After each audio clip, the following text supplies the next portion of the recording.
दोस्तों, आज technological advancement के इस युग में ये कहना कहीं से भी गलत नहीं होगा कि हम इंसानों की पहुंच धरती के कोने कोने तक हो गई है।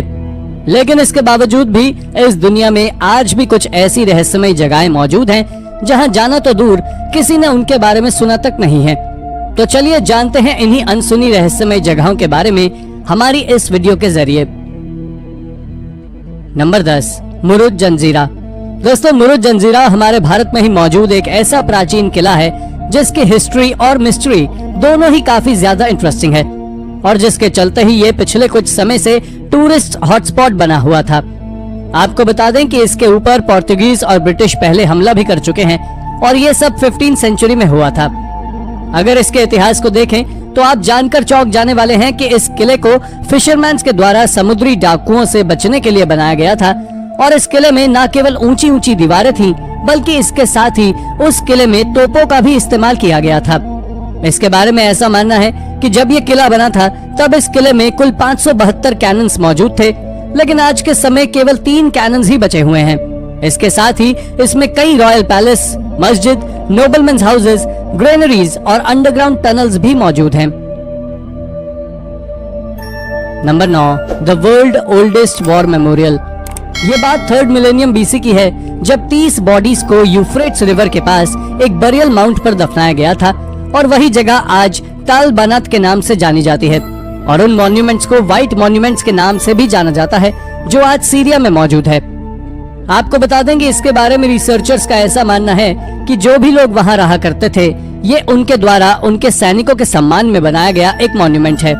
इसके साथ ही आज से 4500 साल पुरानी यानी कि दुनिया की सबसे पुरानी मेमोरियल साइट भी है।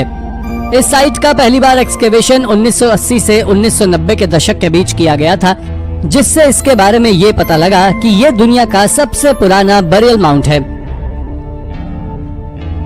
नंबर 8, नियापोलिस।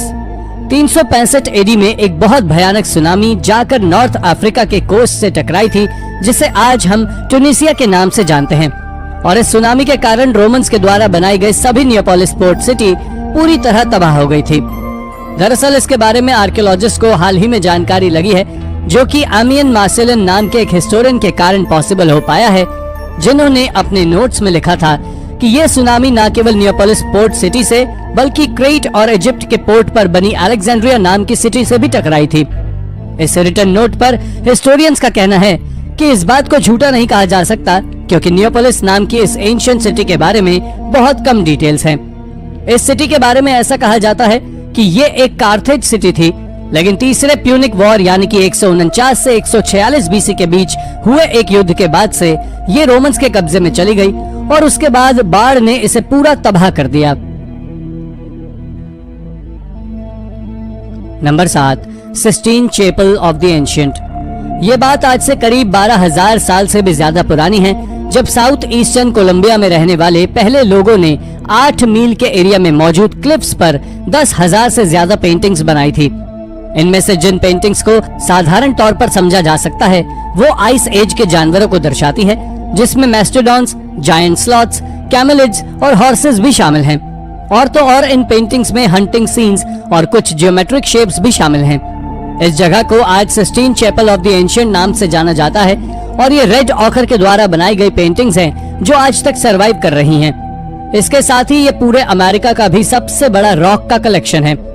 दोस्तों, इन पेंटिंग्स के बारे में वहाँ के लोकल लोगों और रिसर्चर्स को पिछले कई एक दशक से पता हुआ था, लेकिन साल 2020 में ये बात जनता के सामने रिवील हो गई और एक नई खोज बन गई। Number 6, the lost city of Natalia.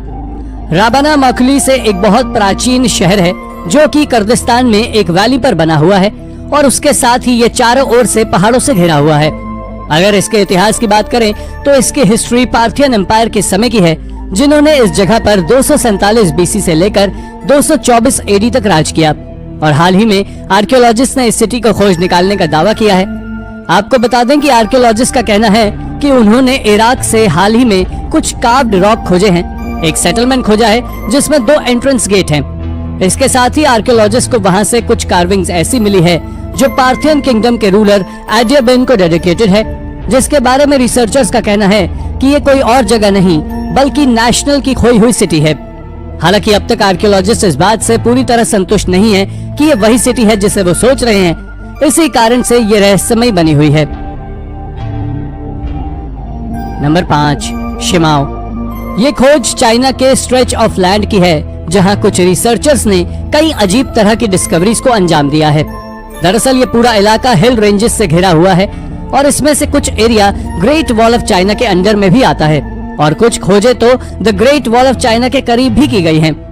दोस्तों, शुरुआत में जब इसके बारे में आर्कियोलॉजिस्ट की टीम ने जांच पड़ताल की, तब उन्हें पता लगा कि ये ग्रेट वॉल ऑफ चाइना का हिस्सा नहीं है, बल्कि अपने आप में एक फोर्ट्रेस सिटी थी जिसका नाम शिमाओ है। और ये सिटी करीब 10 किलोमीटर के एरिया में फैली हुई है, जो करीब 4300 साल पुरानी है। इतना ही नहीं, आर्कियोलॉजिस्ट ने ये भी पता लगा लिया है कि इस सिटी में करीब 70 मीटर ऊंचा एक पिरामिड भी है। लेकिन जब आर्कियोलॉजिस्ट ने इसका एक्सकेवेशन किया तो उन्हें शुरुआत में ही वहां से ऐसे आर्टिफैक्ट्स मिले जिन्होंने आर्कियोलॉजिस्ट को पूरी तरह हिलाकर रख दिया। इसके साथ उस पिरामिड की दीवार के नीचे से आर्कियोलॉजिस्ट को 80 इंसानों के स्कल्स भी मिले थे, जिनकी मिस्ट्री आज भी एक रहस्य ही है, जो वाकई चौंकाने वाली खोज थी। नंबर 4, क्विनिंग। ये खोज 1960 के दशक में की गई थी, जब आर्कियोलॉजिस्ट ने एक साउथ अफ्रीका के स्विकर बॉसरन नेशनल पार्क के वेजिटेशन के नीचे दबी एक सदियों पुराने विलेज को खोजा था। लेकिन उसके बाद उन्होंने इसे ऐसे ही छोड़ दिया।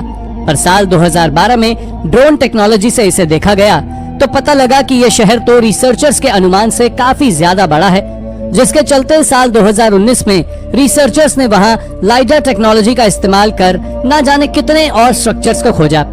दोस्तों, इस जगह को 15वीं शताब्दी में लोग रहने के लिए उपयोग करते थे और आर्कियोलॉजिस्ट ने यहाँ से करीब 800 से 900 वॉल कंपाउंड भी खोजे हैं। आपकी जानकारी के लिए मैं बता दूं कि इस शहर में एक समय पर लगभग 5000 से 10,000 लोग रहा करते थे, जिसे टस्वाना ग्रुप के द्वारा उपयोग में लिया जाता था। इसके साथ ही लाइफ साइंस की एक रिपोर्ट के मुताबिक ये सबसे बड़ी प्री कॉलोनियल टस्वाना की कैपिटल सिटी थी। Number 3, Sajama lines. अगर साजामा लाइन्स की बात करें तो आपको बता दें कि ये लाइन्स बोलिविया में है, जो नाज़का लाइन्स की तरह ही है, और इन लाइन्स को भी नाज़का लाइन्स की तरह ही जमीन पर से देखना लगभग असंभव है। अब आप सोच रहे होंगे कि आखिर इसे कैसे खोजा गया, तो आप जान लें कि इसे सैटेलाइट के जरिए खोजा गया था। मगर ये नाज़का लाइन्स की तरह आपस में कोई चित्र नहीं बनाती और ना ही कोई रूट बनाती है, और ये तो केवल कई किलोमीटर के एरिया में ऐसे ही फैली हुई है, जिसमें से कुछ लाइन सीधी हैं, कुछ मुड़ी हुई हैं और वहीं कुछ बहुत अजीब सा साइन रिप्रेजेंट करती हैं। लेकिन वैज्ञानिकों के पास इस बात का कोई सबूत नहीं है कि आखिर ये लाइंस क्या हैं और इनके बनाने का मकसद क्या था। हालांकि ऐसा नहीं कि कुछ वैज्ञानिकों ने बताया है कि शायद ये किसी तरह का रास्ता हो सकता है, लेकिन जब ये लाइंस एक सीमित एरिया के अंदर ही आती हैं, तो ये रास्ता कैसे हो सकता है, ये सच में मिस्टीरियस है। Number 2, ancient Islamic necropolis in Europe. Iberian peninsula को आमतौर पर मुस्लिम और क्रिश्चियन धर्म के लोगों के बीच हुई खूनी लड़ाई के लिए जाना जाता है। दरअसल इनकी ये लड़ाई एक दूसरे के धर्म के खिलाफ थी, जो कि मेडिवल पीरियड के दौरान हुई थी, जिन्हें आज क्रूसेड्स नाम से जानते हैं। इनकी कहानी तब शुरू होती है जब 8th सेंचुरी में इस एरिया को मुस्लिम रूलर्स ने क्रिश्चियन धर्म के लोगों से छीन लिया था, और उसके बाद इस जगह को आमिर अब्द अल रहमान के द्वारा कई सालों तक लीड किया गया, और उन्होंने 756 एडी में यहाँ एंडालुसियन उमायद डायनेस्टी को स्थापित किया, और ये जगह कई सदियों तक मुस्लिम रूलर्स का सबसे बड़ा एरिया बना रहा। लेकिन उसके बाद मेडिवल पीरियड के दौरान हुई लड़ाई के बाद इसे दोबारा क्रिश्चियंस ने कब्जे में ले लिया था, और इसके बाद सबूत हाल ही में आर्कियोलॉजिस्ट ने खोजे हैं। नंबर 1, मार्डमैन। दोस्तों, साल 2018 में आर्कियोलॉजिस्ट ने नॉर्दर्न इराक से एक प्राचीन सेटलमेंट को खोजा था, और उनको वहां से करीब 92 क्यूनिफॉर्म टैबलेट्स और तो और कई तरह की पॉटरी भी मिली थी। इसके बारे में लैंग्वेज एक्सपर्ट्स बेटिना फेस्ट का कहना है कि ये टैबलेट्स आज से 4800 साल पुरानी एक सिटी से बिलोंग करते हैं, जिसे मार्डमैन नाम से जाना जाता है। ये सिटी आज एक खंडर में बदल चुकी है, जिसके रुइंस बताते हैं कि इस सिटी को 2800 बीसी से 2650 बीसी के बीच बनाया गया था, जिसकी पीक 1900 बीसी से 1700 बीसी तक रही है, और यही कारण है कि ये खोज आज वाकई में एक अमेजिंग खोज है। तो दोस्तों, ये थी हमारी एक और इंटरेस्टिंग वीडियो। अगर आपको वीडियो पसंद आई हो तो इसे लाइक करें, और हाँ, जाते जाते चैनल को सब्सक्राइब भी जरूर कर दीजिएगा। धन्यवाद। आपको ये वीडियो काफी अच्छी लगी होगी, और आपके लिए हम ऐसी और वीडियो क्रिएट करते रहेंगे। आप इस वीडियो को लाइक कीजिए, कमेंट कीजिए और इस चैनल को सब्सक्राइब करना ना भूलें और बेल आइकन जरूर